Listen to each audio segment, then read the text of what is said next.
Could you tell me a little bit more about Grandmaster Pan? Dematerializing the body and materializing the body. So for someone writing a book about it, I asked anyone that I thought was close enough to know, and everybody that I asked in the community of Jineng Qigong have all confirmed, yeah, Dr. Pang could disappear and reappear at will, no problem. And if a person came to perform for him, disappear, I don't know, I can't remember, there's a Chinese word for it, because it's so common in their culture. For us, it's like, wow, disappearing and reappearing at will. But for them, there's a word for it. The medicineless hospital in China, the Jineng, Dr. Pang's work, his center, because he was teaching everyone how to do things like disappear tumors, bend the metal, bend hard things to be soft, get objects and put them through other objects, because he was doing all these paranormal things. The people would, they connect with him, they connect with his field. He believes in them, he believes in himself, and in his field, you could just do anything. I watched him do it, or even the Fa Chi, the electric Fa Chi, I was moving behind him and I could do it because I'm in his field. But if I left his field, it's not happening for me. So with what I'm doing, I'm magnetizing metal. You know, sometimes I'll magnetize things very, very easily and quickly, and big heavy things. And then I'll go into a session and something really basic won't work. And I'll be like, what? So then I've got to explore, you know, what's going on with me. What made you say, like, I'm going to go meet Master Senteris out of all the people? Me, I can hit and miss. With him, there's no miss. It's just a fact. You do that. All right. So today we are here with Bree to do an interview. And so Bree is a psychokinesis teacher, and she's honestly one of the most wonderful human beings I ever met, and just a big fan of her work and big fan of her program. So that's why I promote it. And really she's just such a amazing person, and I can't say enough good things about her. So super honored to have her today. So yeah, Bree, can you briefly tell us how you got started into spirituality and Qigong and all this kind of stuff? Sure. How I got started. Maybe I did martial arts when I was a teenager. I lived in quite a dangerous neighborhood, and as an Australian living in Australia, the area that I lived in, I suffered a lot of racism because there was gangs from other nationalities, and it wasn't advantageous to be skip, as they would call us. And I didn't feel safe in my neighborhood. And a friend was doing martial arts, and she was very streetwise. And she said, come along. And straight away, I was just like, it was barefoot, it was on the grass. The teacher was also teaching some Qigong, bringing energy up from the grass, the trees, the sky. It was fitness. It was getting out your frustrations as a teenager. The people were into taking care of their physical bodies instead of doing drugs and things like that other teenagers were into. So yeah, I was drawn to it there. And then I guess yoga, meditation, different philosophies, world religions that I studied. Wow. I'm shocked to hear that you're into martial arts, because I mean, like, seeing you now, you just seem like such a gentle, like non-violent kind of. I mean, not that martial arts is violent, but like you just don't seem. You don't come across to me like that type of person. You know, like you just seem to be like this really calm, serene, you know, quote unquote Zen type of individual. And so I'm shocked to hear I'm kind of surprised to hear that that's your background, and yeah, that's something. I mean, we're friends, like we Yeah, spoke yeah. times, and obviously I saw your course and stuff. So I thought I knew you, the type of person you are, fairly well. But I mean, I'm kind of surprised to hear that. You know who I am now. You know who I am now, but as a young person, I was completely flip side, to be honest. Well, excuse me. What martial art was this, if you don't mind me telling? Taekwondo, what was it? It was a combination. Bila Zizi was my teacher. He was, I think they call him Sifu Bila Zizi. He was a Christian Lebanese, and all his family taught and had like a dojo in the western suburbs of Sydney. And he would just take kids in, give them something to focus on instead of the other bad things around us. And it was like this little sanctuary. We trained our bodies. There was only me and the other friend that were female, so we would walk over the stomachs of the men as they were doing the push-ups. you know, and then we'd kind of disappear when they were hitting their bones with the bamboo because we didn't really want to do that. But taekwondo, kickboxing combined. And Wow. if you went to his house because you're serious, you trained every day. I trained every day. Like I was a bit crazy to the point where I overtrained and I gave myself chronic fatigue syndrome. And when he could see I was getting sick, he and another practitioner, they did some healing on me.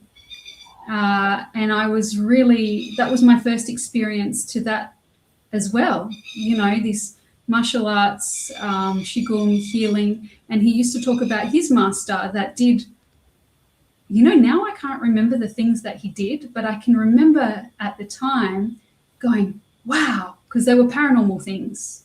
I can't even remember. Okay, yeah, but again, I'm I guess people change over time. People say that like, man, you change, and I mean, I guess I've changed too a little bit, but I also haven't. Like I feel like I'm still a kid in many ways. I feel like I'm still, haven't really grown that much in a lot of ways, and still just kind of naive and just, for a lack of a better word, just like a child, even though I'm Can be 36. good. Can be a good thing. I mean, it's probably a good thing in some ways, but it's awful in some ways. But anyways, but I just wanted to say, like, man, like I'm assuming you made such a, at some point in your life, you probably made like a dramatic change in your life. Because like I said, I mean, Transformation. yeah, Yeah. I mean, like, I just didn't, I never would have guessed that you were like, doing kickboxing or like taekwondo and stuff. Like, I mean, that's the stuff that like I'm into, and I just didn't like, since I've known you for the last few months or so, I just never thought I was talking to that type of talking to It's a person true. that had that type of background whatsoever. Because like, in fact, speaking to you, I felt like, man, like this is a woman, this is a, person that's probably not into the type of stuff I do, like boxing and stuff. So I was always like thinking, man, I got to be really considerate. Like, I have to like kind of chill out and like really talking to, really, really nice, slow, quiet tone, and, not be all hyper and crazy like I can be occasionally. And so like, Yeah, I'm just yeah, yeah. surprised. I'm just sharing all this to say I'm surprised to hear all this. Yeah. So. Well, do you remember we had a conversation about something, and I told you, me personally, if I'm in an environment, that martial art environment nowadays, I feel so uncomfortable. I Yeah, you just did tell me feel that. Yeah, yeah, and sorry to interrupt you, but and you told me that, so that's why when you told me that, I was even extra careful. Like, okay, I really really got to watch my energy in front of her whenever I talk to you. So, but sorry to interrupt you. Go on. no, I think that was just the entry into this world of beyond the physical. You know, Mhm. Yeah, I think it was martial arts was the entry. You know, something about the martial arts, something about, you know, in martial arts, you really find your core and your center and your left and your right and your sense of in front and behind. And if you're using a weapon, that becomes an extension of your body. All these skills, you know, these skills.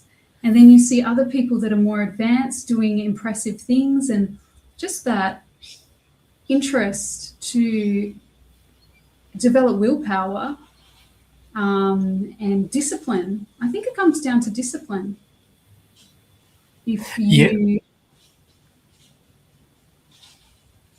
yeah, I agree with you. I mean, it's the discipline, but like there's something about martial arts. I don't even know if I consider myself a martial artist. I mean, I guess, but I mean, I do quote unquote combat sports, and even that, it's like very, like at the end of it, there is like, I feel like there is some kind of spiritual component there where you exhaust yourself, you push yourself, and you just kind of, go through like a battle, and and there's something in that battle where you kind of find yourself, like, much like enlightenment, so to speak. And yeah, I feel like there is like even though it's violence, and it's like, it is what it is, it's violence and it's primal, and it's super physical, but there's something there, something that makes you kind of enlightened at the end of it. So yeah, I mean, I and know then what. what about when the two, say, boxing people in a boxing ring?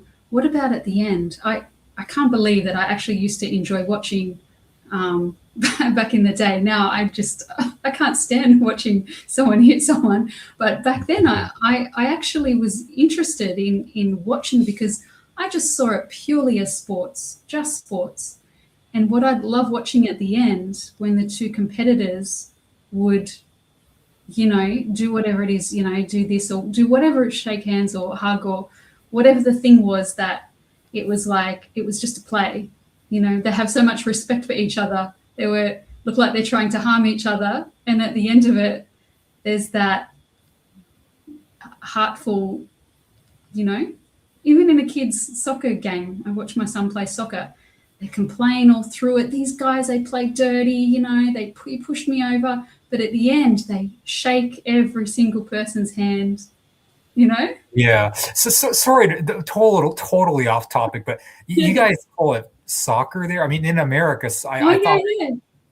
Oh really? I thought it was called football in like other parts of the world. It's called soccer. The round ball with the black squares we're talking about. Yeah, I thought it's called, at least in America, like, soccer is like different than, we're so on a different topic now, but I just want to say, like, We're all I related thought, like, somehow. in the UK, I thought it's called soccer is called football. I just thought in Australia it was called. We call football usually there's balls everywhere here, oval shape, egg Oh, shaped ball, yeah, that's American. Yeah, okay, so I guess it's the but same. not Yeah. American, because I think you throw it like that. No, we have to throw behind. You throw behind. Oh, interesting. Yeah. So anyway, the totally off topic, but yeah, I just, yeah, just that just caught my attention real quick. Um, anyways, yeah, so let's we kind of got distracted here. Let's kind of go back to, you know, spirituality a little bit. I think the martial arts stuff was pretty relevant, but yeah, let's just go back to spirituality a little bit. So what led you to find Jinin Qigong? I mean, obviously Jinin Qigong is your obviously primary system. Like, how did you come across that? You know, I think the reason why Jineng clicks for me is because of every single thing in the past. Like, I look at some other Jineng practitioners or teachers, and they approach it in a totally different way than me. They pick up on different things than what I pick. It's like the Grandmaster has so many methods, and some things resonate for some people, and we can only practice at our level of awareness that well, it is a progressive thing. What did you ask? You said what Yeah, was how did you become a Jin and Qigong practitioner? First of all, am I pronouncing it correctly? Like, how do you pronounce You know it? how it's a Z, an H, and an I? That Uh-huh. Z, H, and I is like a CHI. You know CHI, as in chi, chineng. Shinan. Yeah, I thought it was Shin, but I wasn't sure. Like, 'cause I try to do the Chinese pronunciation as best as I can when it comes to this stuff. So I wasn't sure. But Chin and Qigong. Yeah, so I was right. Like I always call it Chin and Qigong, but I try to add the Z, and so Yeah, anyway. some people say zineng, and we know what we're all talking about the same thing. Yeah. Really, who cares at the end of the day, I guess. But anyways, yeah. So go ahead and carry on with the How did I get story. into that? Gosh, good question. What was I doing before? I've always been doing something, whatever I find to be the highest thing at the time, whatever it was that I was doing, probably yoga or something. Yeah, I think I was quite deep with yoga. Always meditation. I've always, actually, since martial art days, since the the Qigong through martial arts as a teenager, always since then, healing and meditation from my opening with that. Prior to Juneng, I was doing something, I can't remember what. And then I think I might have seen that video of them healing the tumor. You know, the famous Oh, the video. Greg Braden one. Yeah. And I'm like, I don't think I've seen that before. Form dissipating into formlessness. And then I looked more into it and I kept hearing this sentence, form into, oh, sorry, I remember. It was a Japanese thing, actually. You told me you're from Japan. Jin Shinjitsu. This is a healing art from Japan. And you study the manifesting of form. Yeah, it's like the grandfather of acupuncture, because you're only using your hands, before the needles, and you're not really working. You are working kind of on meridians, but more on the banks of the river to support the body to come into the meridian alignment. But we also had this supporting the formless supports the form. Formless comes first. And I kept hearing this in Jineng, like form into formlessness and formlessness into form. Grandmaster Pang used to talk about it like it's nothing, like brushing your teeth. You can make a tumor, which is form, into formlessness, and create something, which is all of our practice. So whenever we do our daily practice, we're always bringing formlessness into form through our thoughts, which is considered the highest level. Because, we think that the physical is the main level because we can see it and we talk about it and our society is constructed around it. But if you look at the ancient practices and these things that are doing paranormal things, is because we understand that before there's form, there's formlessness, thoughts, emotions, consciousness. So this type of language, this type of philosophy, it just switches everything on for me. I'm like, yes, now we're talking truth. So I got everything I could about Jineng Qigong. I think anyone that practiced with the Grandmaster, I bought any course or any way of studying with them, I did. I found this woman, old Chinese lady who was teaching from New Zealand. She was a direct student of Grandmaster Pang, and I was in class with her over the internet every day. And for a few years, she was like my mentor. my savior, just really got all the emotional balance and the foundation, really high level teaching. She put a lot of information in me. We had this very special connection. She passed. She ended up passing. But yeah, that was my pull into Jineng. Very cool. Okay. Could you tell me a little bit more about Grandmaster Pan a little bit? What are some of the things that he can perform? Yeah, this book Is is there right any? in front of me. How funny, the paranormal book. Is it backwards there or is it? No, I can see it. Yeah, I was reading his book and he just talks about stuff like it's nothing. It's very simple to hear microscopic sounds, person talking in another country. Is all you have to do is just breathe like this, and this book is just for somebody to write this. He wrote this book, and he lists the abilities. Like I can't remember. I'll make a video on it. So, for example, he breaks it up into sending and receiving information. Sending information would be like telekinesis. Receiving information would be like looking through something, like say, for example, a little bag, and I look through, I tell you what's inside the bag. So that would be receiving information. Yeah, he just breaks everything down simply and makes it all sound very simple. So, and he also talks about dematerializing the body and materializing the body. So for someone writing a book about it, I asked anyone that I thought was close enough to know, and everybody that I asked in the community of Jineng Qigong have all confirmed, yeah, Dr. Pang could disappear and reappear at will, no problem.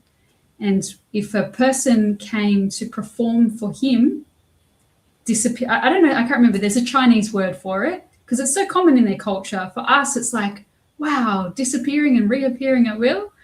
But for them, there's a word for it, because it's part of their way.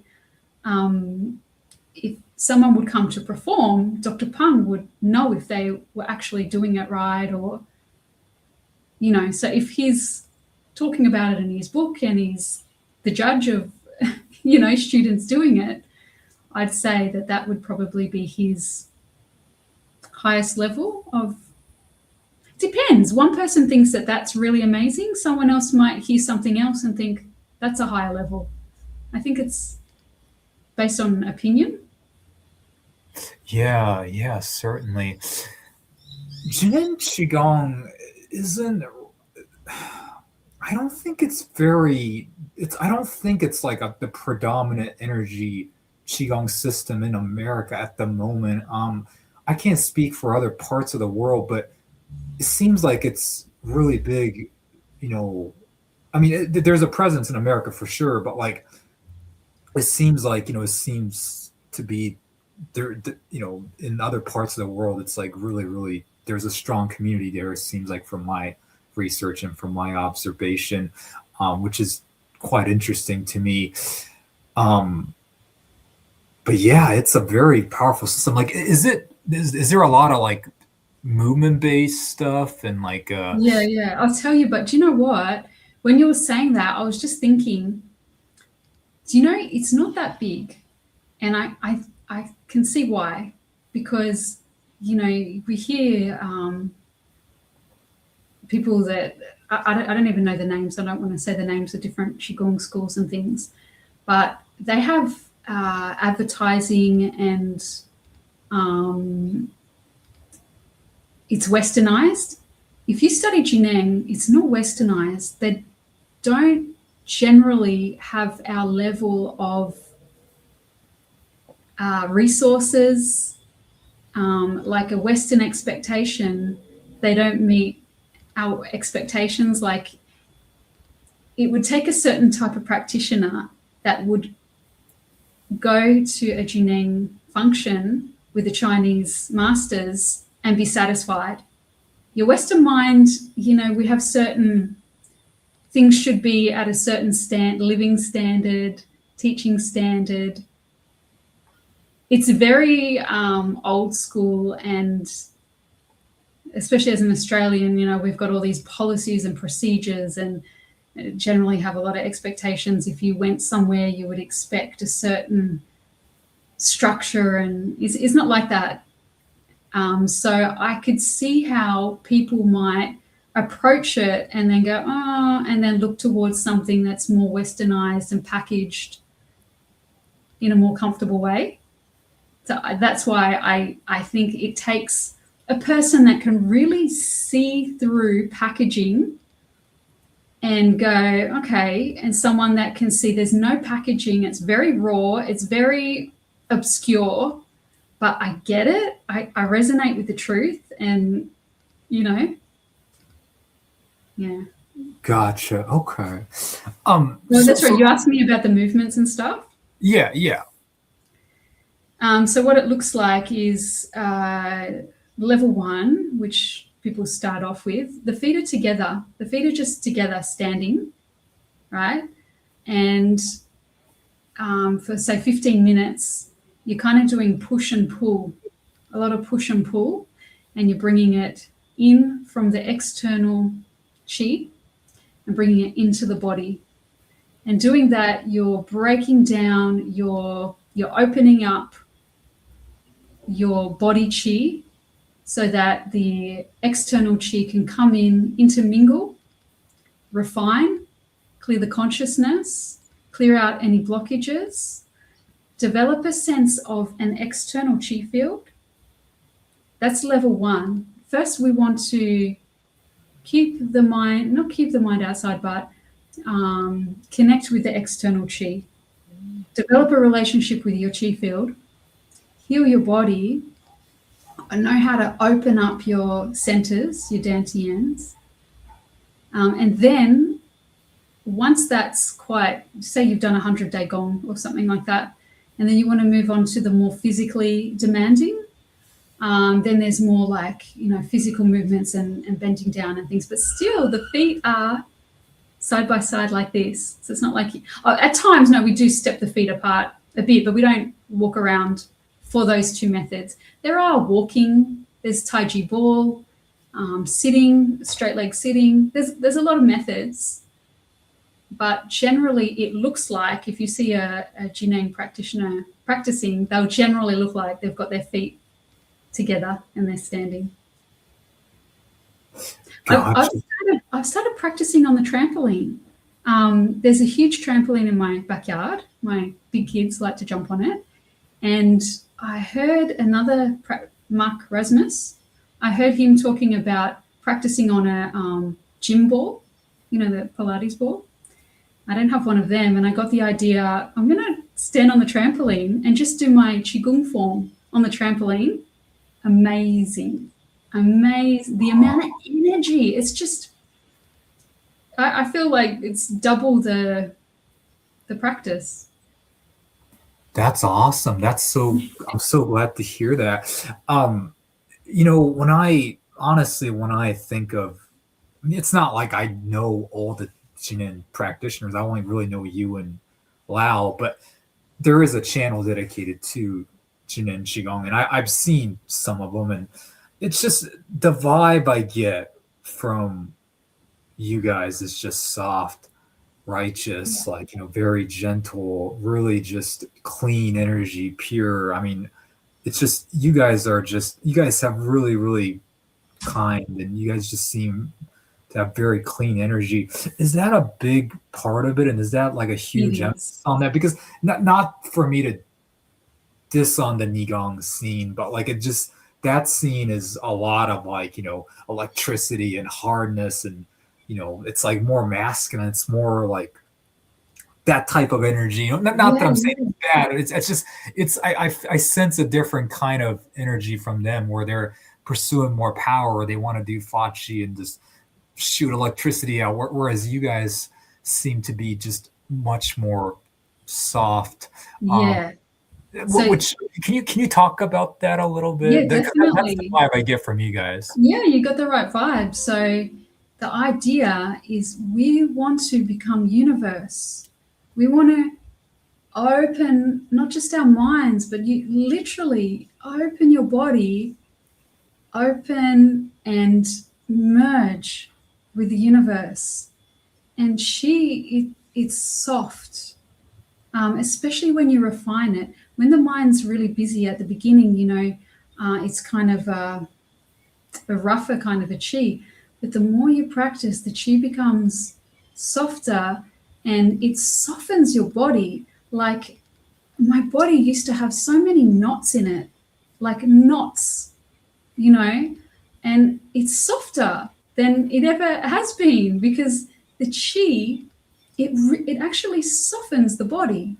It softens the body, and when the knots go, you're more joyful. You've got more energy. Something. You're not like holding on to things. So yeah, definitely the teachers that promote healing, that promote Jineng, the focus is on healing because they want to help people. They understand that the average person can't just sit there for 10 hours straight doing this. So they have a supportive role.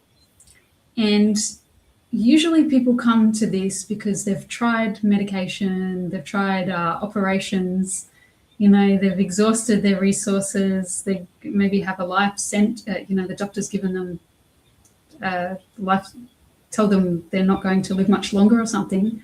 So then they like, okay, oh my God, what's left? And this is the type of person that the Jineng teachers open their arms to, open the doors to, and teach them to love themselves, to relax the body. So they have to receive people who are sick, stressed, haven't felt their body before, haven't softened their breath, softened their face.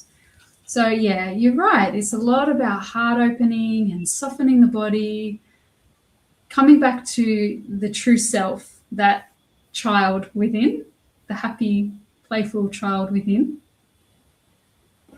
You know, you we were talking just privately, and you told me that one of my favorite, from your favorite episode was like this particular healer. I totally lost touch with that guy, but like I totally forgot about that guy, and like it surprised me. I was like, him? Like it's like he wasn't even on my mind for years, and when you mentioned him, it was really interesting because, um, um, yeah, it just really surprised me because, like he's not like a chi guy, and like he doesn't. That was just to me like a random episode that just was about healing and stuff, and so Because you it know, was spot on. It was exactly spot on what he was saying. It was so in line with Janine, how healing happens instantaneously in the moment. What he was saying, I'm like, is he a Janine practitioner? And it was clear he wasn't because he just had his experience. yeah, And yeah, but I mean, I I knew I knew Michael very well back in it. I mean, I have no clue what he's up to anymore. But you know, one thing about Michael was he was just so. He was never worried about stuff. Like me. Like I recently went through. Losing a job and stuff. Which, by the way, I've actually sort of got a new job already, which I can get into in a little bit. In the last like 20 minutes this happened before we wow. yeah. Anyways, like I can get into that later, but I just want to get back to Michael. Like the one thing about that guy is he never ever took things seriously. He was very laid back about everything in life, and that's something that he always like emphasized to us too. Like, just don't worry about stuff. Like, Ken, like you're worrying too much. Just let go, let go, let go. Just do not take things seriously. And that was like his core message always to me. And it's not like at the time. I mean, me as a beginner and all this stuff, I'm thinking like to myself, like, teach me techniques, like teach me Mm. like, how to fill the dantian or whatever. Like, just I just want to know techniques. And like, I feel like I'm wasting my time with that time and stuff. But now looking back, I mean, on what he was trying to tell me, I'm thinking to myself, it makes sense. What he was trying to say makes sense to me now. It is really easy, and maybe it is at the end of the day all about like not worrying and taking a very soft, gentle approach towards life, and not get too caught up in like techniques and things like that, and Well, maybe that being. is a technique. Even that's a technique. It's the highest level. It's information level. So if he tells you don't worry, keep a happy disposition and don't worry, this is science. This is the highest level of science, because well, I don't want to preach, but according to what I follow, there's the matter level, there's the energy level, and there's the consciousness information level. And don't worry, that's consciousness level. Don't bring negativity into your field. That's a technique. That's a scientific technique, and it's the highest one. It sounds simple, right? Yeah, absolutely. And yeah, it's just, man, I don't know what Michael's up to anymore. Now I'm curious now, but like I said, he was so adamant about just not worrying, because I'm still a worrier. I mentioned about like my losing my job and stuff, and it's just a funny story I want to share with you real quick. And you were kind of involved with this. Like, I was stressing about my life situation a lot because my store that I work for is shut down, and the building's shut down, and so I can't work. And so I was thinking to myself, like, God, do I have to get another job for a couple months, a couple weeks or something, just so I can like get by or whatever. And like I was like, what am I gonna do? And then I randomly just got a call from my company while I was waiting for Bree, and they go, "Hey, so we need you to work at a different location you know, for the time being." And I was like, "Oh, well, you guys didn't tell me that," and it's like that came out of the blue. So because I'm still employed, so like, yeah, I have a job, and but funny story. This was a very interesting one. So I was totally under the impression that I wasn't working this week, right? So I was like, you know what? Since I'm not working, let's just crank out interviews. Just why not? And I am interviewing Grandmaster Wolf in a couple days, which is a big deal. He's a big star, right? And yeah, and so I scheduled my thing with Grandmaster Wolf, and like I said, I was totally unaware that I was going to be working that day. So it's like overlapping with my work schedule. So what I'm likely going to do is just tell my work, like, hey, I'm going to show up like a couple hours late because I was totally unaware. I think there's a legitimate like reason for me to be a little bit late, or I can like maybe switch with somebody else or something. But the point is this, like, I feel like the moment Michael preaches always too, like the moment I kind of gave up this like attachment that like, what am I going to do with like work and stuff, it's like all of a sudden, like like work came to me again. And it just seems to happen that type of stuff seems to happen to me often, like even me interviewing GM Wolf, like like honestly, I kind of was going through some stuff, and like I wasn't really sure if I wanted to be doing a whole lot of interviews anymore, honestly, between me and my audience. Like, I don't want to be speaking about that a whole lot, but like I just wasn't sure if this was my thing anymore. And then all of a sudden I get like a big guest. So every time I feel that way, like just they just get manifested in my life. And so I just find that to be interesting. Like sometimes when I want something, I don't get it, but when I don't want it, or when my mind's not on it, just these things appear. And And maybe that's similar to the Jinin principle we're talking, like, exactly, it is. It's like you plant the seed, right? And then we need a technique. The technique is to stop ourselves from worrying, right? So it's like you were saying before, I want a technique to reach something, and say the something you want to reach is the state of no worry, right? You don't get a technique to reach the state of no worry. You need a technique to stop worrying. So say you doing breath or physical or whatever you're doing, technique to stop the worrying. You planted the seed. You planted the seed. I'm going to have a successful YouTube channel, interviewing interesting people, having a good time. It's going to be great. You planted the seed. Bit of worry in between. Then the worry suppresses a bit. The seed's still growing. yeah, like I said, it's just so interesting how I'm like, okay, I'm not working this week for sure. So I was like, I'm just gonna freaking, you know, just do this interview, and then, get a call saying like that day, like, hey, you gotta work. And I'm like, what?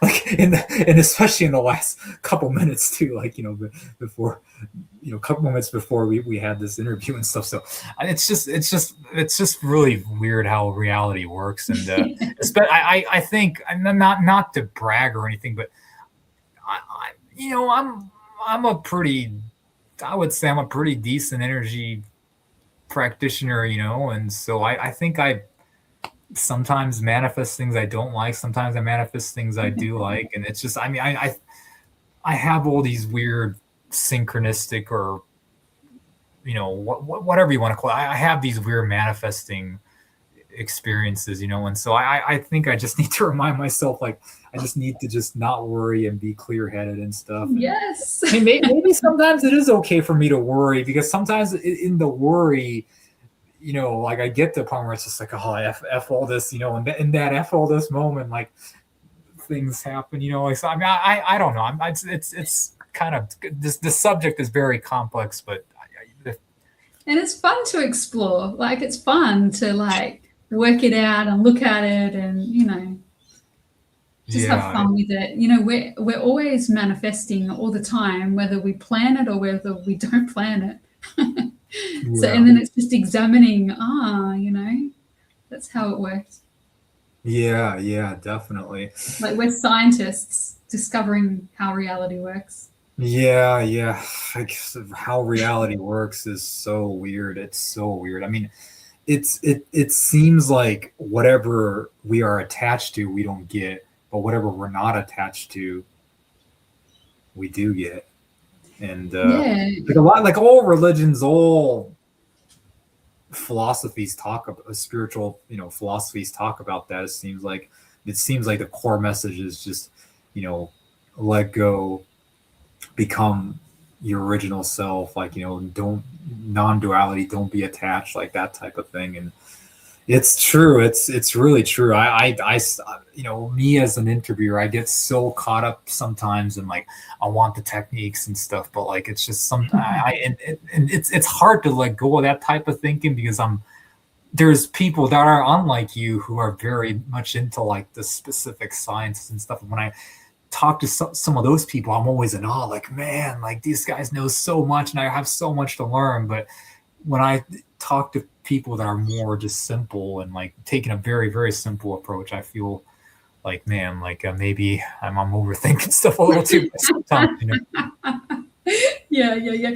Actually, that reminds me. Remember, I said I studied the Japanese healing system, and you can go so deep. You start studying the planets and and this meridian and that meridian, and you study. And then there's this really basic central channel, which everyone knows. Everyone knows we're like this column of light. And with millions of things you can study, I just stuck to that. And I got all my results just from that. I threw everything out the window. That's actually how also I got into Jinen, because when Dr. Pang would talk about his theory, he would be like, either there's not enough chi or the chi's not flowing. Simple as that. Or, you're not getting the in breath or you're not getting the out breath. The more simple, the more it rings true for me. And sometimes I start off very precise. Say, for example, doing some type of method, you want to open your upper dantian or something, and I'm like talking about the exact point, and then just relax in the whole area, just open the whole area. Forget about precision. There's no up, there's no down, there's no in, there's no out, essentially, if we go back, back, back, back, back. So if you hang out there, no worries, no up, no down. We're manifesting anyway. Put on a smile and let it be good manifestations. Simple as that.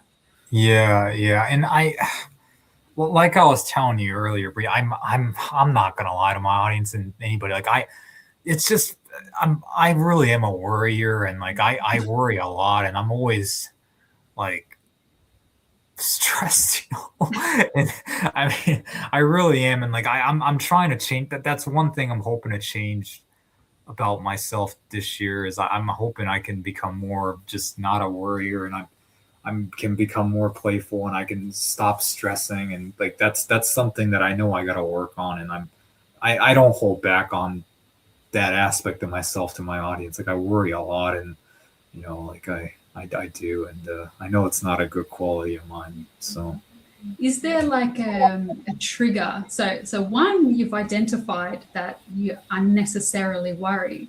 Two, you've laughed at yourself. So that's fantastic. Like you've just jumped to the point of almost resolving all your problems.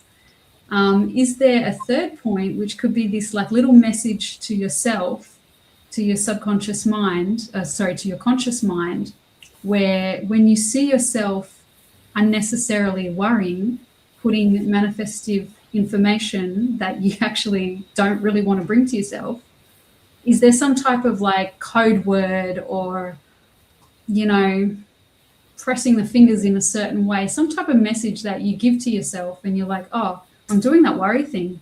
I'm doing that unnecessary worry thing. Do you know what I mean? Like, yeah, I don't know, something like, think of something right now, like maybe remembering this conversation or a funny word or something to seal in that, I'm doing that thing that's not doing me any good. yeah. I know what you mean. Like I probably need to implement that type of thing and just remind myself like it's gonna be okay.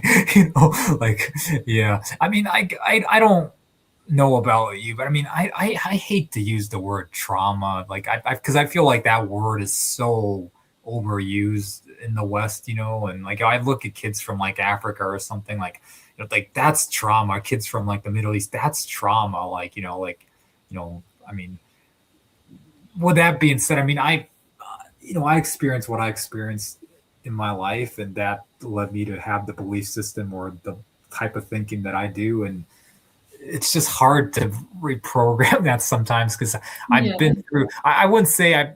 Well, I mean, I don't know. Like I guess I've been through a lot. I mean, I don't like. I wouldn't say I've been through a lot, but I've definitely been conditioned to believe that like life has to be hard for sure. And that's something that I'm really trying to change, and I feel like I'm getting there, but like slowly reprogramming that. But like like I feel like there's a part of me that always has to think like something's gonna f up at in somewhere along the way in my journey, and that's just that type of thinking I'm really trying to change right now. So as a Jineng practitioner, when that happens to me, this has to be hard. I put the information, life is easy, life is beautiful. So in that moment, life has to be hard. No, I change the information. I'm going to change this information right now to my life is a beautiful flow that always turns out perfectly. Because this is high level practice. Yeah. So sometimes how I was kind of expressing to you, just sometimes this interview stuff can feel a little bit overwhelming, and it can sometimes I question myself like why am I doing this? Like, why, like, why am I wasting time? Why am I not doing stuff that's actually producing me money? And why am I not chasing that? But there's, I'm kind of realizing this now. Like, I think there is a part of me liking the fact that I'm connecting with really high level people, or really just really super kind hearted, like wise people such as yourself. Because there's a part of me that's maybe getting that free consultation, or there's a part of me that's, you know, getting, yeah, like a free consultation, and that I won't normally be able to get. And maybe that's why I do this, even though there's a part Beautiful, Ken. That's there's an really aspect of me, there's an beautiful. aspect of me that are like, man, I'm not good at talking. I hate being on camera. Like, why am I doing this? But I think there's a part of me that's like kind of capitalizing on this Yeah, yeah, platform, yeah, this yeah. opportunity to, You got it. You got it. But it's a good thing. Oh, you're yeah. frozen. Oh, you're back. Do you remember one of the first things I said to you when we were chatting? I don't mean today, a long time ago. I was like, wow, you interview so many people at high level practitioners. You get so much information, like what you just described. I call it information. I was talking about sending and receiving information.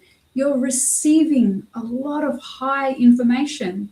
If I were you, receiving that quality of information so so often, I'd get a bit not enough time to digest, and it could be, uh, you know, I think I said that to. I don't think I made myself clear when I said it to you, but I said, "Wow, if I was in your shoes, I think I would feel a bit overwhelmed by too much information." You know, Absolutely. because you need time to digest. When I read the Tao Te Ching, Lao Tzu, the Tao Te Ching, I read one little paragraph, and that keeps me for the day. One paragraph, and that I connect to that for the whole day.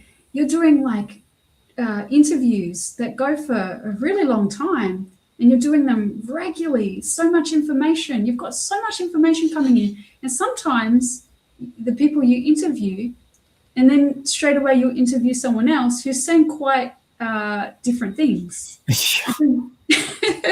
So you've probably got a lot of contrasting. So There your is. brain's got to go like, oh, what's true, what's not true, and it can cause a lot Yes. of. Thank you for, not to interrupt you, but thank you for bringing that up, because that does happen a lot. Because I sometimes get a little overwhelmed, because I get to the point where I say, like, what is the truth anymore? Yes. Like, what, like, I just, I'm getting so much information overload and stuff. Like, I want to stick to my teacher and their teachings as best as I can, but when I hear a totally different perspective or idea, like, my head goes, man, f this. Like, I like, what is the truth? Like, and Yeah. it's just, and so yeah. So thank you for bringing that up. It happens often, and so it's part of the reason why, like I was telling you, like, I do like this work, but there's an aspect of it that I don't like. And um yeah, but maybe at the end of the day, it is at the core foundational level, it probably is the same thing. But I know what you mean. It's yeah, it can be a little bit overwhelming to get so much information and the super information overload, because this, now I think we can tie into, like, talking about telekinesis, which is the main thing I want to talk about. We kind of talked about other stuff for the last 50 minutes or so, but there's a belief that to do Fachi or telekinesis type of thing, you have to basically, do these certain exercises and techniques and stuff. There's also others, like, like my friend Alex Stefan, who believes that these stuffs can be done instantly. And so there's two school of thoughts there, in the field. One believes that you have to do certain things step by step. One believes you just have to tap into that field and you can just do it. And the ones that believe in this way will say this is stupid, and the people that do this way will say like that's unnecessary. And so I'm always constantly battling between like what's the right way. Is it the red pill, is it the blue pill type of thing? Like I know it's from my audience's perspective, it's like, Ken, like you're taking this a little too serious or whatever. But I do get to that point because and it does overwhelm me because I feel like they're both true to some degree. And I can't wait to comment on it. Yeah. And that being said, go ahead and comment on it. Okay. So I don't know everything, of course, but I can share what I've learned and what I've observed. In Jineng, we have the technology of the chi field. I know Laura talked a bit about it. So the chi field is a really simple thing, but Dr. Peng put it into a technology. So when if you walk into a house where there's just been a big domestic fight and you're like, oh, you feel it, and then you walk into a hall of 100 monks sitting there meditating, you feel it, right? It's a field. You feel the vibe. And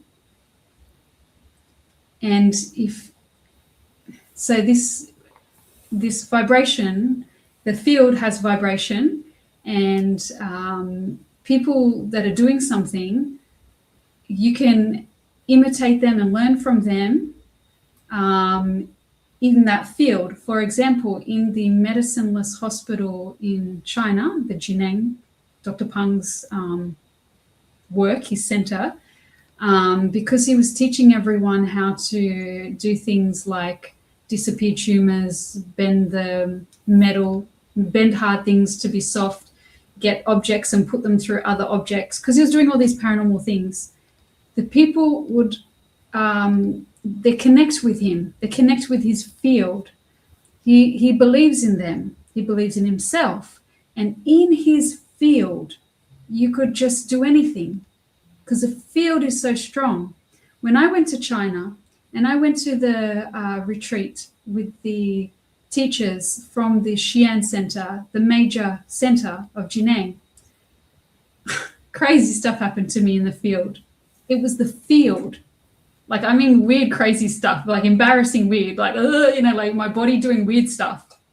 My body doesn't do weird stuff, and it happened in the field. Healings, because you're resonating, how you normally resonate changes into the field because it's stronger than your personal, individual resonating. So there's a field effect. It's a real phenomenon. That's right. So you're talking about telekinesis. So with my program, okay, I can't teach someone in a little program how to do all the things that I've done to learn how to get the knots out of their body, open up their mind and body so the chi's flowing well and you have a good flowing chi and you've got abundant chi. All of this took me many years, much training. I didn't want to give a training course. It's there's a million of them. I wanted to give a paranormal experience that anyone can do, that they don't have to do all this stuff. So I've got the field because I've done the work. I understand how to do it, and I guide the person. I invite them in to resonate with me. So it's, in what I can see, what I observe, it's like this.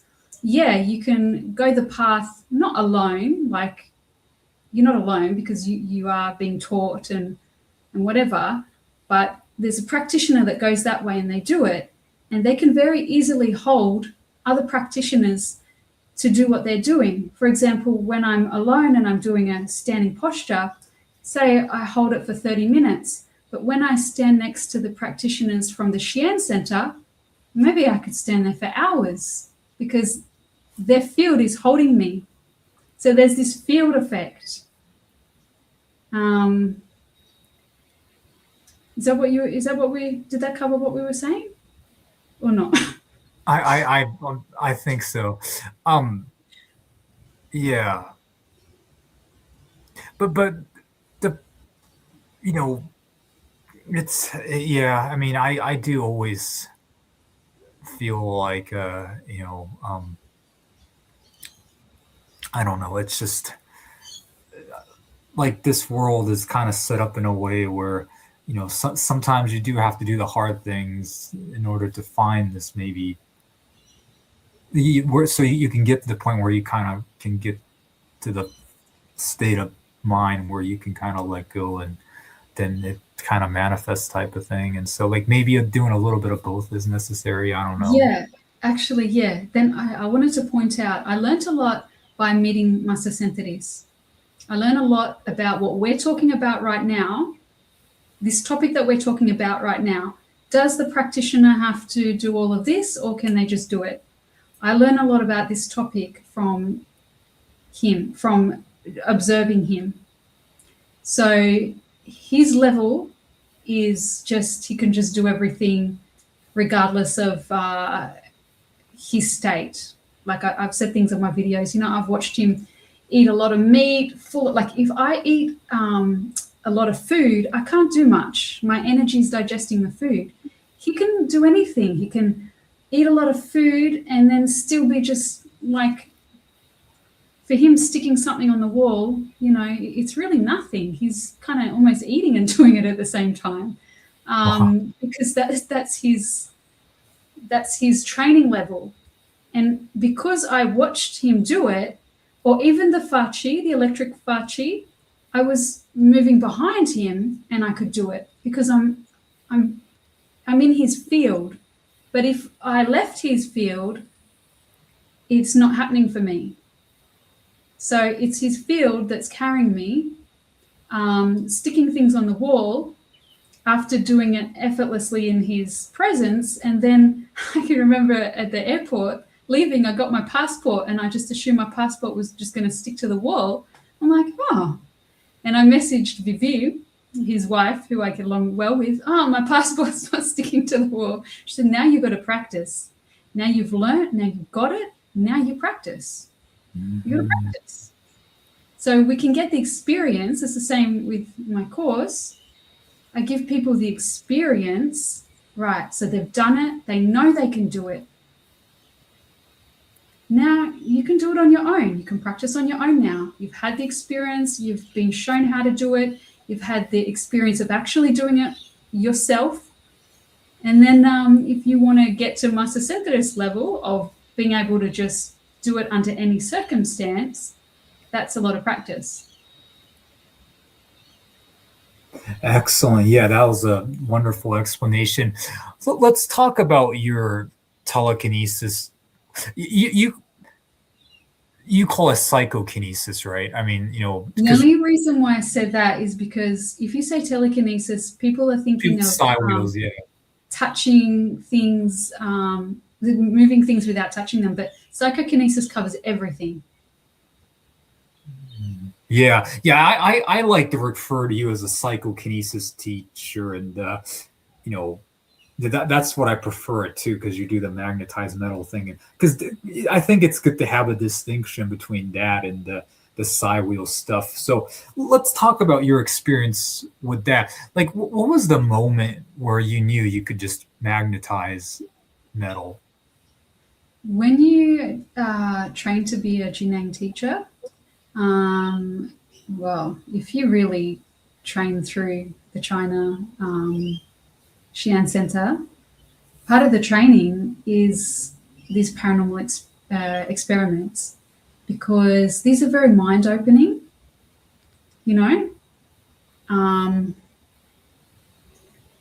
they show you, because, a lot of people can say, oh, everything's possible, but you've got to experience it, and not only you got to experience it, but you got to understand how it works, why it's not working.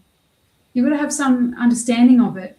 And by actually doing it, you're getting, that understanding, because the whole of Jineng is based on paranormal abilities. That's what it's based on. It's based on that neutral state of mind where I talk about a neutral state of mind and nothing's flowing for me.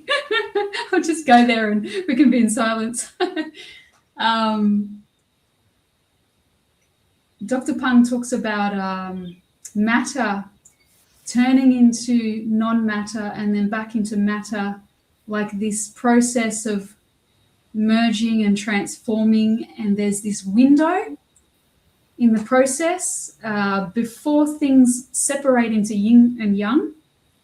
Before that, above that level, so the non-duality level is what it's based on. I feel like I'm going off track. What you asked me, what did you ask me? I think we both kind of lost track, which is well, I wish I could. There was a rewind. But I think we both kind of got a little distracted and lost track there. Yeah, sorry to my audience. Something about like you're like, oh, when did you work out you could do it? And I was saying it was part of our training, like as a teacher trains to do it. Yeah. And there's a few classic experiments, like, you know, chopping the cucumber, putting it back together, the egg, killing the egg. You know, there's a few classics. So that's what we practice. And because it was just blowing my mind, so I started recording it and putting it on YouTube, and that's how it all started. Mm-hmm. Yeah. Can I share a quick story of how I found you? Go for it. I don't know if you remember, and it was like roughly 2 or 3 years ago. I was recommended by a person. Hey, there's this like person that can. I think I want to say it was a Psy wheel demo of yours. I think. Pretty sure it was. And the first comment that you wrote on my thing was the needles. Magnetizing the needles. That was this really? Oh, okay. But maybe it was a magnetizing needle. Yeah, you're right. Yes, it was. Yeah, it was. But anyways, I remember thinking to myself, like, man, this person I has such good clean energy. Like, I could just tell this person's like legit, and I can tell this person can do this stuff. You know, I was just thinking to myself, like, instantly, like, man, you know, I want to interview this person, you know, and I don't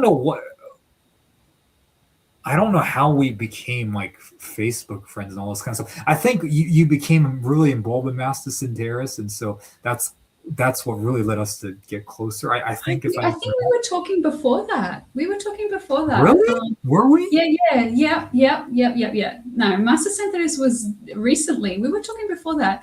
You wrote something on my video about the magnetized metal. You were, good demo or something like that, you know? Oh, that's a nice demo. Yeah, something like that. But I mean, I don't think we really got connected, because instantly when I saw you, I knew I wanted to interview you, because I just could just tell, like, wow, this person's something special. And I felt that even like way back then.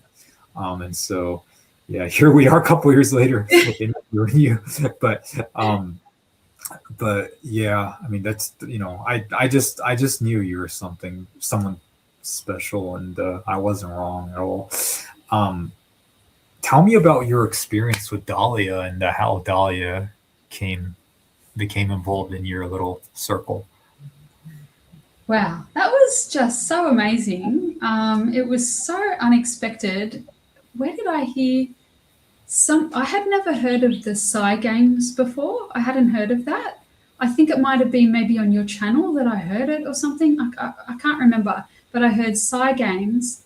And then I saw something of, now I can't remember if it was her daughter or her, that I can't remember what came first, but I know that I heard of this lovely woman and her daughter, and, you know, teaching people to see without the eyes. It was Wendy, someone, I'm friends with Wendy on Facebook, who does this, seeing without the eyes. And then I thought, oh yeah, like Wendy does it. This lady also does it, Dahlia. And then I was interested in her daughter who had these incredible telepathic abilities. That I was really fascinated because that's innate. You know, it's not trained, it's innate. And that makes me curious and interested. And then I thought, oh, there must be some interviews of her. So I typed her in and there was lots of interviews.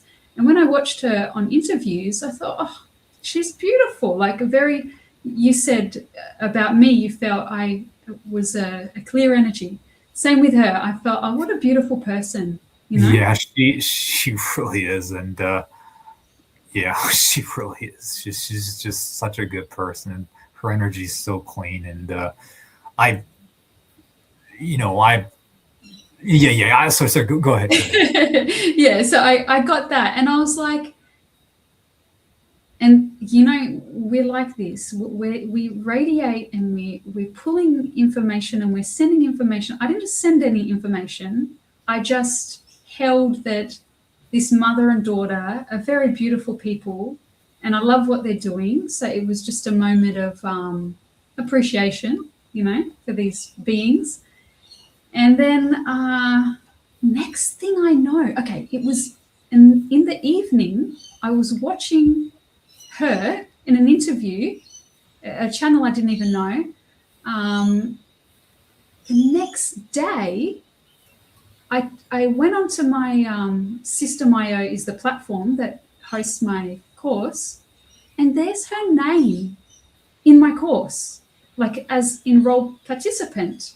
And I'm like, oh, like this woman that I've gone last night, wow, what a beautiful person, her and her daughter, you know, this level of telepathy of the girl and this lovely mother doing these wonderful, cool things. And there's her name in my course. And like, I just started my YouTube channel. I haven't advertised my course other than on my Facebook, and I don't have many friends compared to what some people have. I'm not like a public figure or something. I'm like, how could she, like, you know, it was something, I believe it was some energetic thing happened. Well, everything's energy. So I know it only sounds strange if you don't see things like this. For me, it's why not? It's normal.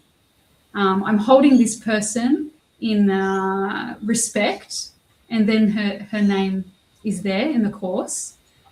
And then actually, she purchased the course the day before the 1st of December, because the 1st of December, I put it on 40% discount, and she purchased it the day before I put it on the 40% discount. So she paid the full price. And I'm like, oh no, she's paid the full price. And the next day I put it, like, there couldn't be a nicer person that I would want to give the discount to, you know. And then she wrote on my Facebook page, oh, bummer, something like that. I just bought your course and now you put it on. And I was like, oh, okay, we can work something out. And then we just started connecting. We were like teenagers talking nonstop, sending these voice messages. You know, this went for a whole day. One day we were just talking backwards and forwards, sharing our experiences in energy. And actually, she shared with me, she had a premonition. I proposed something to her, something that we should do. And she was like, oh my God, I've got goosebumps. Actually, 4 years ago, I had a premonition of 4 practitioners, you know, doing what you've just suggested. I've got all the goosebumps. So, yeah, we've become friends. Wow, yeah, it's weird. You know, something about her. It's just she has such clean, good energy that, like, almost talk about magnetizing, like, metal and stuff. Like, it's almost like people are just always drawn to her. Like, just so many good people are just attracted to her and go her way. Like, unlike myself, sometimes I maybe like repel people because, like, because I'm kind of messed up, in some ways, and, but like by her, it's the opposite. Like people are so drawn to her, and excuse me.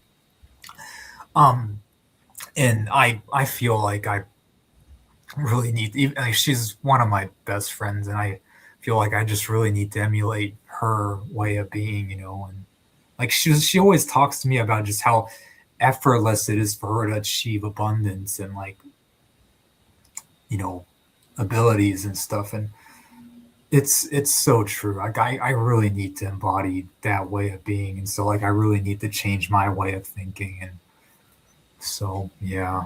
The formula is so simple. It's just put the information. You said people are attracted to her clean energy. So then you put the information, people are attracted to my clean energy.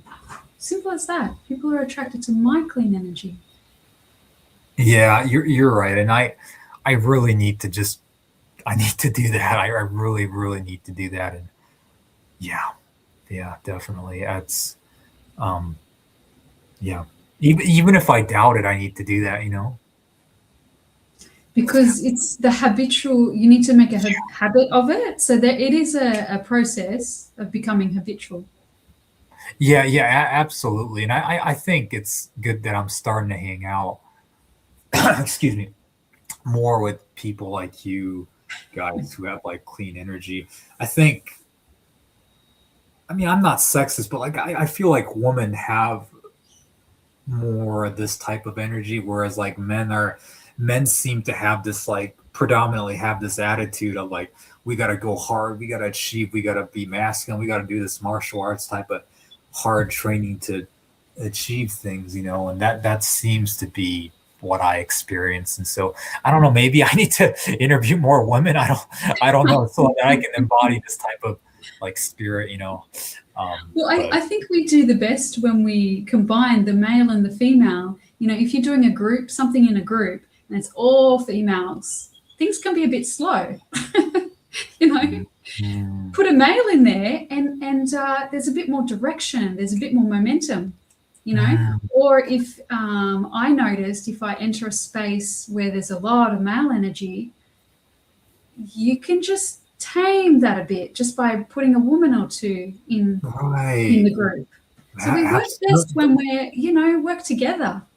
Absolutely. I can't agree more. With that being said, I want to go back to Master Senteris a little bit. What made you go? What made you say like I'm gonna go meet Master Senteris out of all the people? I mean, obviously, I have the utmost respect for Master Senteris. Like I'm a big fan of him. But what made you not just yeah? What made you personally go? I'm gonna go see him in particular. Um,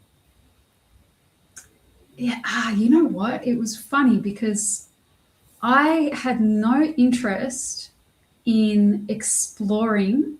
Like I always been exploring, and I was at a point of no more exploring, no interest in anything in terms of like I had my practice, Juneng Qigong practice, and I was so contented, and I was just completely contented.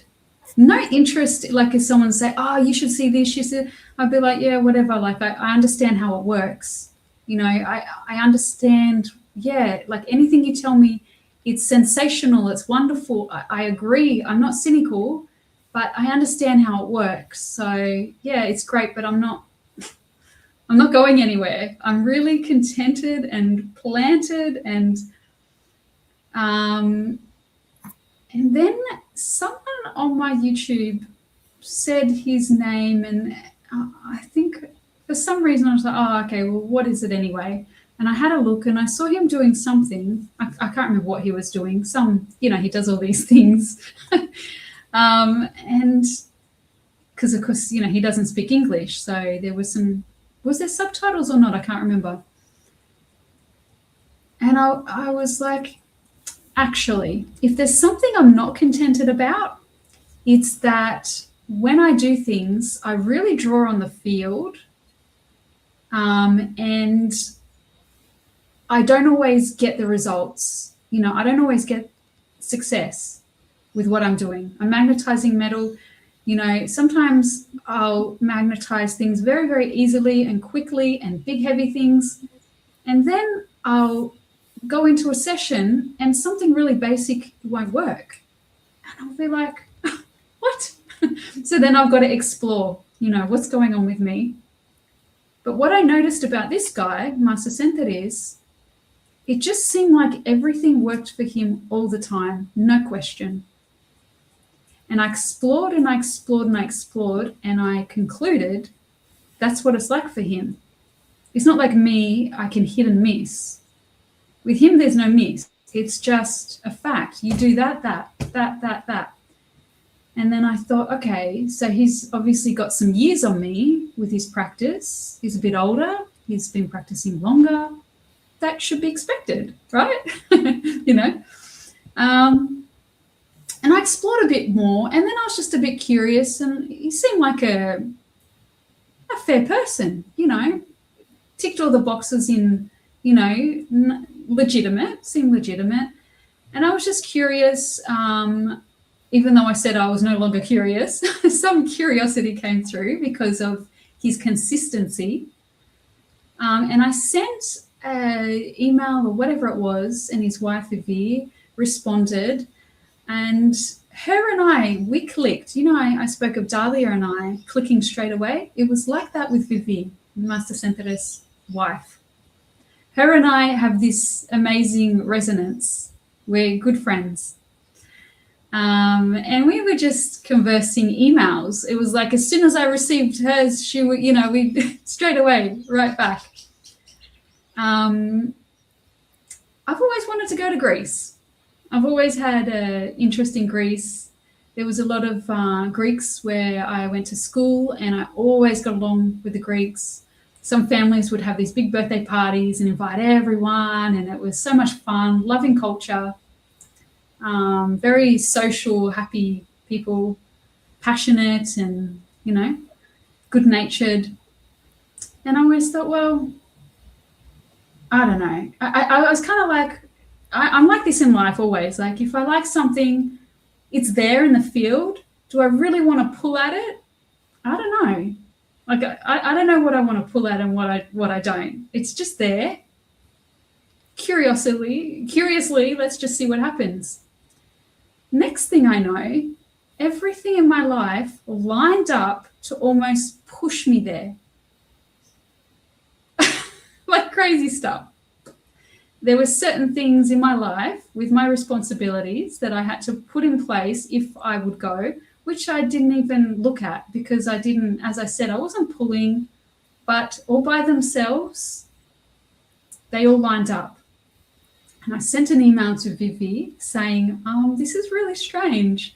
All of these things have happened that are almost pushing me over to Greek. And another thing is it's Greeks only. Like it's all in Greek. Like I wasn't even invited to the class.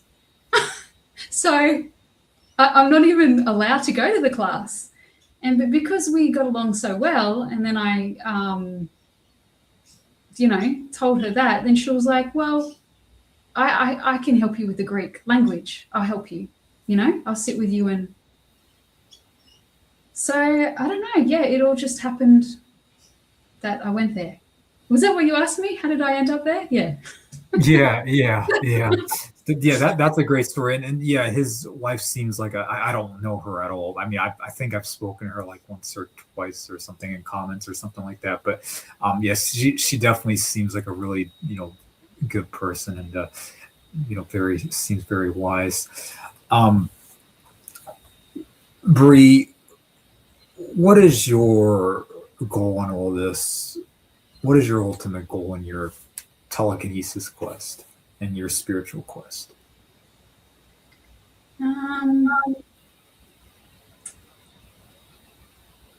I go through phases.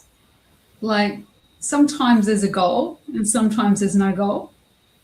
So we're having an interview, we're going to make it a bit interesting. I can't just say there's no goal, So when there is a goal, I guess it's to see what I can do. Like I really believe that we can all do everything. So I'm just curious to see how much I can do, Do you know does that make sense? Yeah, absolutely. That makes perfect sense. But like, do you, some Nihon people, some Taoists, they want to become immortals and stuff. Some people have really lofty, high goals and stuff. Like, is that the type of thing you want to pursue? Like, do you want to become enlightened? Like, do you have any of those like really, really high goals Yeah. ultimately, or are you just content just being who you are? Well, when you say enlighten, I don't think there's enlightened. I think it's like a process. Like we're always enlightening, enlightening, enlightening. Like I don't think it's like there you're enlightened. I think it's. I think the universe is always moving and evolving as well. So I don't think like it's a place you can put your feet in. That doesn't make sense, but you know what I mean. Like I don't think it's. So I don't think that would be a wise goal because I mean, yeah, I have a goal of being the best I can be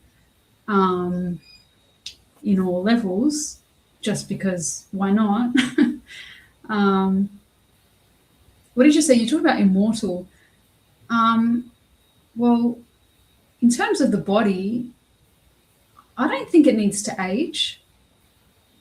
Like, I don't think the body needs to age. I think our emotions and our incorrect breathing and our incorrect eating and incorrect thoughts cause disharmony. And what society calls aging and diseases, I don't believe in them. I just think it's disharmony. Like the posture, it has been in a habit for a long time and it's caused blockages. So if our posture's correct, if our breathing's correct, if our thoughts are correct, when I say thoughts correct, like they're on, they're not caught up in hatred and revenge and, this type of thing, or worry. If we're kind of open and just like let things come and let them go and don't, this type of stuff, neutral mind and like this, I don't think the body needs to age. Like I really don't. I don't think it needs to age. And when I practice qigong, I experience my body like the qi body. A lot of the time, I have some blockages that I experience, but when I don't, it's like a liquid surrounding the body. And so I have this idea that like the body is getting more refined and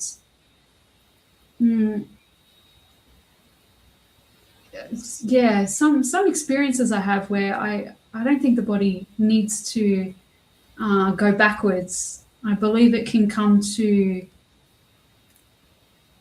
a harmony and it can stay in harmony. Will I get there? Who knows? But that's what I believe, Yeah, that's great. Yeah,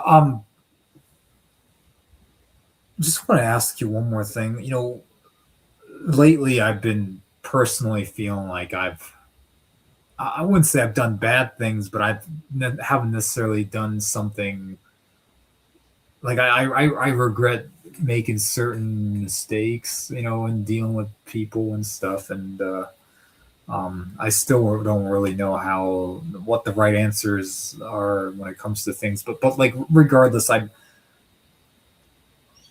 I've created negative experiences in my life, and I often think about karma and stuff, and like when you take a negative action, it seems like even if you think that it's coming from a right place, like when you take a negative action, it's gonna come back and like bite you, karma, like I don't know why I'm bringing up karma all of a sudden, but like do you have any beliefs about karma? Like, do you think that's important?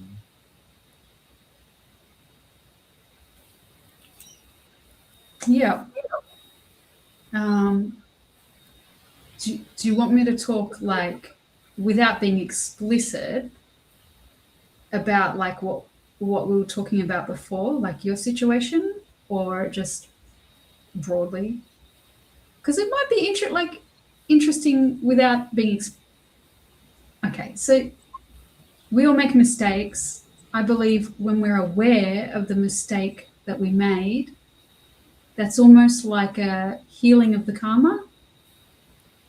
Like, for example, sometimes I can be quick tempered and turn to my child that is, I've lost my patience with, and be really harsh, you know, and then like half an hour later, I'll be feeling like, oh my God, like that was really awful, you know. I don't feel like, oh, karma means that these bad things going to happen to me tomorrow. I feel like, okay, I saw where I was causing harm, you know, when I could have taken a breath and, you know, handled things better. So I see my mistake. I see the mistake. I see how I could have done it better. In my mind, I do like a rewind, and I actually imagine myself doing it the better way. You know, like you've heard this, I don't want to change people's theories on life or anything, but you know, life is a hologram. There's us, and then everything else is projected. So if we're coming from that space and you do these type of practices, you're kind of resetting your astral life. So say, for example, I do like a replay in my head of me not being so harsh and saying such harmful things, and that rectifies the energy between me and the person, and it softens it. The chi softens everything, you know. Allow a bit of space. Don't give it any worrying thoughts. Let it cook. Let it sit. Let some time pass, you know. A lot of things resolve themselves that way. So yeah, karma, if you keep repeating the same mistakes. But say for example, you just told me that you're not proud of everything and maybe you did something not right. Okay, you recognize that already. You wouldn't do the same thing again, right? You imagine how you could have done it better. And just leave it at that. Don't hurt yourself over it. Then you're going to give yourself some bad karma. You know? Yeah. Yeah. No, that's good advice, and thank you for that. I guess I'll ask just, and like we could end this interview. Like, so, you know, you're obviously a teacher of psychokinesis. You know, how many students you want, and like, you're obviously running YouTube channels and other social media, you know, sites and stuff. What is your vision as a teacher, and how many students would you like? Like, you know, do you have any particular goals when it comes to that, or are you just kind of like whatever, like, you know, let's just have fun? You know, the funny thing is, in some ways, I don't see myself as a teacher. When I was doing the teacher course, the Jineng teacher course, I was like, oh, I'm not really interested in being a teacher. I just want the highest teaching. And then when I got what I thought was the highest teaching, I'm like, oh, I'm not guilty. I didn't feel kind of guilty, like, oh, I've got this high teaching and this knowledge. Now what? Like, then you just naturally want to share it with people. So in that sense, I guess you would call me a teacher. But I'm quite careful. I don't like to call people my students. I just say they're participating with me, because I know that everything is a group effect. I'm learning from them, they're learning from me. You know, someone might come to me to learn something, but I'm learning something from them. Maybe they're better at organizing something than I am, and I'm learning that from them, or whatever. So I see myself more as a scientist, this curious scientist, than a teacher. And then the teacher's like a byproduct, you know? Well, I mean, you are very humble, but I mean, I do think you're an excellent teacher. Like, you know, you're always sharing stuff like, you know, people bought your program and got things on the first try and stuff. And, you know, I mean, obviously I'm not part of your program, even though I sell it. Like, you know, like I do think you are an excellent teacher, and, you know, I do think people are really, really like, you know, resonating with you and drawn to you. And so, you know, I think there's really, really a bright future ahead of you and stuff. And it's just your energy, you know, you have such a good heart. And at the end of the day, I think that trumps everything, you know. So Thank you, Ken. And I feel the same about you. That's why we're friends, you know?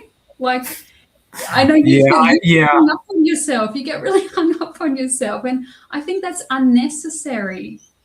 You know, I just think it's unnecessary. Um, I would love to see you just planting those information, the things that you think of other people, that you admire of other people, is for you. You know, but yeah, I see you doing it. I see you taking on board stuff that people say to you in a positive way. yeah. Yeah.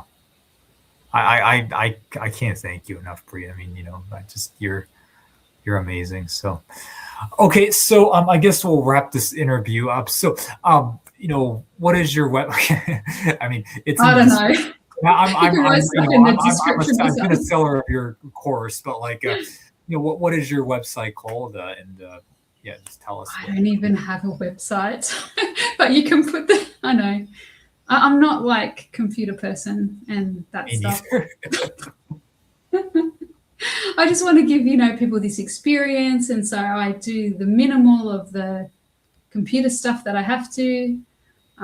Yeah, just like I send you stuff, you put it in the description of what you normally put. Fair enough, but that's you're so laid back when it comes to this stuff, and I love that about you, Bree. You know, like you know, some people are very like you know, Kim, like you know, you got to be more professional with this stuff. Like you lack so much, you know, professionalism, and I'm like, I know, but like That's that's just probably why I love your interviews because we're the exactly same. that's the point. Like that's that point of what I'm doing. Like you know, I'm trying to keep it raw. Like I don't want to be professional, you know, and so you know, so that's the There's point. a But you know, place for people like us, Ken. There's a place for people like us. yeah, no, there is, and yeah, I think I just need to gravitate more towards people like you, and so yeah, so and yeah, and like you know, we're technically from a world, this you know, world's point of view, we're technically quote unquote business partners, but I'm just like you know, I don't care. Let's just team up, and you know, I'll sell your course, like whatever. Like that's how we started doing this too. You're just like, yeah, do you want to do this? I'm like, yeah, sure. I'll just put it in the description. I don't care. You know, just you know, send me the commission, whatever. Like you know, so yeah, so yeah, that's kind of that. That's yeah, I have a pretty chill attitude and all this. So yeah, so anyways, yeah, so yeah, definitely check out her psychokinesis course in the description. You know, it really is an excellent course. With all jokes aside, it really is an amazing I program. had So an idea. I had an idea. Would this put pressure on you, or would this make you enjoy? Because you should do the course. Like I send you the link to the course, and you can do the course, and then you can do the results because you'll get it. Trust me, you'll get it. And then you can do a video of yourself doing it. What do you reckon? Or you're like, yeah, oh my I god, mean, that's the last thing I want to do right now. Decide yeah, later.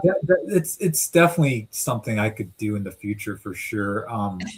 Yeah, and yeah, I'll say this. I really got burnt out with the side wheel stuff because I just felt really bad energetic physical side effects, like you know, doing it, like you know, and stuff like using the chi and all this stuff. You know, I Yeah. think when I did the sticking the coin on the wall thing, like you know, it was like there's not much like this stuff, you know, and like so I like that, and um I haven't really experimented with it a whole lot since, but yeah, like the Okay, magnetizing I'll give you the like link. You do the course, and then you give a review. yeah, like If you I'm just want, if saying, you like want. Sorry, if you yeah, want. like I mean, maybe that stuff I'll resonate with more. Like maybe that psychokinesis will become my thing. So I'm totally open to that. Maybe that'll you know yeah that could potentially be my thing. So okay, well, thank you so much, Bree. Thank you, Ken.